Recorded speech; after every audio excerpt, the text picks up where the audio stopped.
Buenas, mi nombre es Olga Cris Meneses y vengo a hablarles del impuesto al valor agregado IVA en Venezuela, solamente nociones y conceptos básicos del mismo. Cabe acotar que este 2020, en enero, hubo una reforma en una actualización de este IVA, así como también hubo una actualización del Código Orgánico Tributario, donde ya no se usan las unidades tributarias, sino se va a usar la tasa de cambio más alta que tenga el Banco Central de Venezuela. Esa es como una pequeña nota. Sin embargo, en esta exposición solamente voy a dar conceptos básicos que aún están vigentes a pesar de la reforma actual. Empecemos. El IVA es un impuesto indirecto porque no se aplica de manera directa a la renta de los contribuyentes, sino que se paga según el consumo que cada persona realice.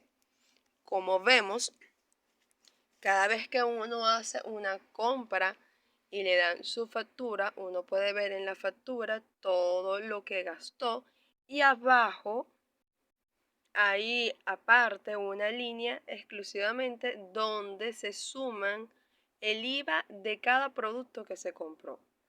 Después de esa línea está el monto total con el que uno canceló.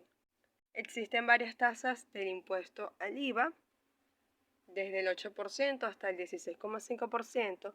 Sin embargo, la tasa general que mayormente usamos, según los hechos imponibles establecidos en la ley, es del 16%. Ok. Existen distintos tipos de contribuyentes del IVA. Tenemos a los ordinarios, a los ocasionales, a los formales y a los especiales.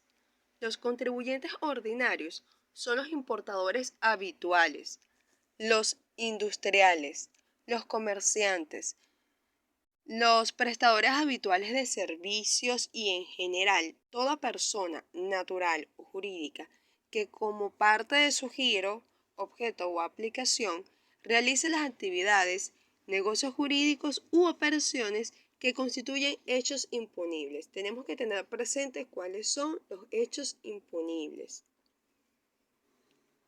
Por ejemplo, el IVA establece que todo servicio, todo bien, toda mercancía, por así decirlo, es sujeta al IVA.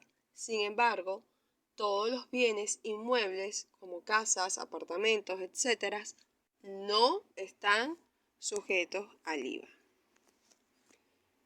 ¿Ok? Ok. No están sujetos al IVA. Vamos con los contribuyentes ocasionales. Los contribuyentes ocasionales son los importadores no, escuchemos bien, no habituales de bienes muebles corporales. Por ejemplo, una persona que está afuera y le manda una mercancía a un familiar aquí en Venezuela, si es algo que nunca hace, podemos considerarlo un contribuyente ocasional.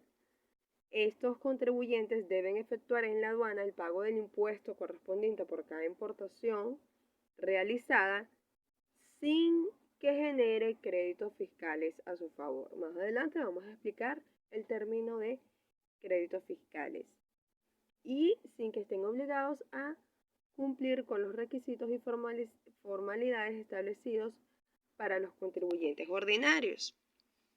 Los contribuyentes formales son los sujetos que realizan exclusivamente actividades u operaciones exentas o exoneradas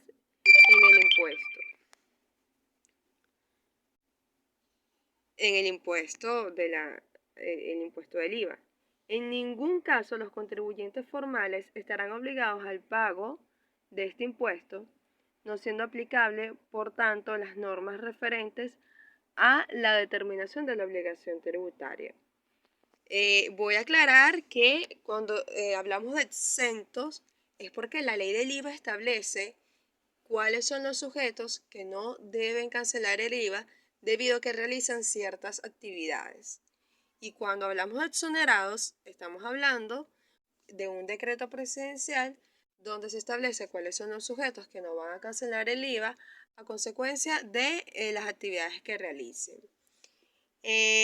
Actividades formales, bueno, lo que son bebidas y alimentos, ellos no pagan IVA. Servicios profesionales de un médico no paga IVA. Como ya mencioné anteriormente, los bienes inmuebles no pagan IVA. Contribuyentes especiales.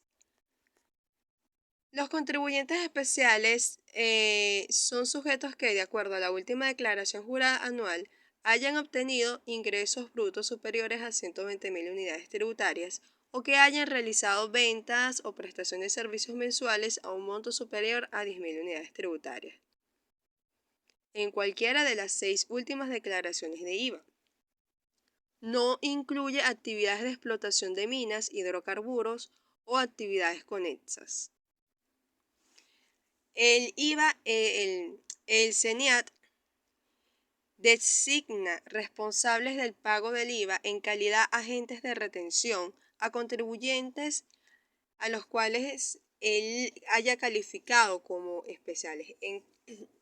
Actualmente, debido a las modificaciones de la unidad tributaria y del monto y de la hiperinflación que hay, cualquier persona, según las unidades tributarias que estén devengando en su sueldo, pueden calificar como contribuyentes especiales. Sin embargo, cuando hablo de estos contribuyentes especiales, estoy hablando de sujetos que haya escogido el CENIAT, ¿no? Entonces, en cuanto a la retención, por lo general se hace una retención del 75%, entonces al monto de la factura, como en el ejemplo lo indica, si son 10 millones, el IVA es 1.600.000 bolívares. A este 1.600.000 bolívares le voy a retener el 75%, me lo voy a quedar yo. ¿Y qué le voy a cobrar a esta persona? ¿O qué le voy a pagar a esta persona? En mi caso, que soy contribuyente especial, le voy a pagar sus 10 millones más el monto que no le retuve, que son 10.400.000, en total serán 10.400.000. ¿Qué pasa? Si este proveedor no tiene RIF o presenta una factura de poca calidad, sin domicilio fiscal, etcétera, yo, después de verificar en el portal del CENIAT, voy a retenerle el 100% del IVA. Entonces, simplemente en vez de pagarle 11.600.000 bolívares, le termino pagando 10 millones de bolívares y le doy un comprobante de retención. Este dinero no me lo quedo yo, sino yo lo declaro al CENIAT. ¿Qué es un débito fiscal? Un débito fiscal es el impuesto que se cobra en cada venta de bienes y servicios. Cada vez que nosotros hacemos una venta generamos débitos fiscales. Cada venta que hacemos. El débito fiscal representa una deuda tributaria traída con el fisco como consecuencia de las operaciones realizadas como la venta determinada de bienes o prestación de servicios realizados por una persona natural o jurídica. Entonces, así como vendemos y creamos débitos fiscales, cuando compramos, creamos créditos fiscales. Los créditos fiscales están representados por el conjunto de cantidades que un contribuyente del IVA tiene derecho a restar o a deducir del monto de sus débitos fiscales. Los créditos que se originen de la adquisición o importación de bienes muebles corporales y en la recepción de servicios naturales o provenientes del exterior, utilizados exclusivamente en la realización de operaciones grabadas, se deducirán íntegramente. Entonces, Cuando hay una diferencia entre el débito y el crédito, podemos hacer una compensación fiscal. Es lo que conocemos como compensación fiscal. Y lo podemos utilizar a favor a la hora de hacer las declaraciones del IVA. Entonces, como mencioné antes, presentar una factura de calidad es muy importante para no generar sanciones posteriormente, y es el soporte que tenemos que tener para que nuestros débitos fiscales sean válidos ante el SENIAT. No los recibos, las facturas. Todo,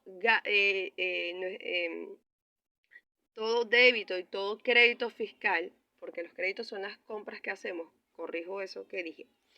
O sea, toda compra que realicemos genera créditos fiscales, y para sustentar esos créditos fiscales debemos tener factura. Así como también cada venta que hacemos es un débito fiscal, y de esas ventas tenemos que tener el soporte que es la factura, no el recibo. Por lo tanto, el primer requisito indispensable es que diga factura. Este documento debe estar enlazado con el SENIAT para que el número de factura que tenga y el número de control que tenga, digamos que se comunique con el SENIAT, y el SENIAT pueda llevar el control cuando nosotros declaremos el IVA. Tenemos que tener domicilio fiscal según el RIF, nuestro nombre, nuestro teléfono, el número de RIF obviamente, el número de nuestro cliente, el nombre de nuestro cliente, RIF del cliente, importante, dirección fiscal. Los montos deben estar explicados y detallados. Debe aparecer abajo el impuesto con la tasa. Por lo general es la tasa general del 16%, pero se debe especificar cuál es la tasa que se está aplicando y el monto del impuesto, y abajo debe estar el monto total. No debe tener tachaduras, no debe tener enmendaduras, no debe tener borrones, porque si no, no es válida.